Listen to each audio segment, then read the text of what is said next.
రంగులు ఉంటాయి గాని పాలుకు రంగులు ఉంటాయా?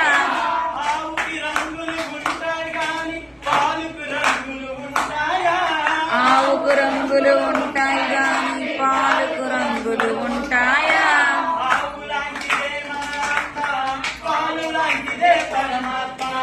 ఆవు లాంటిదే మన ఆత్మ, పావు లాంటిదే పరమాత్మ. కలకలలాడే దుర్గమ్మ, కలకలలాడే దుర్గమ్మ, కలువ పువ్వుల ఛాయమ్మ. అమ్మ అమ్మ దుర్గమ్మ.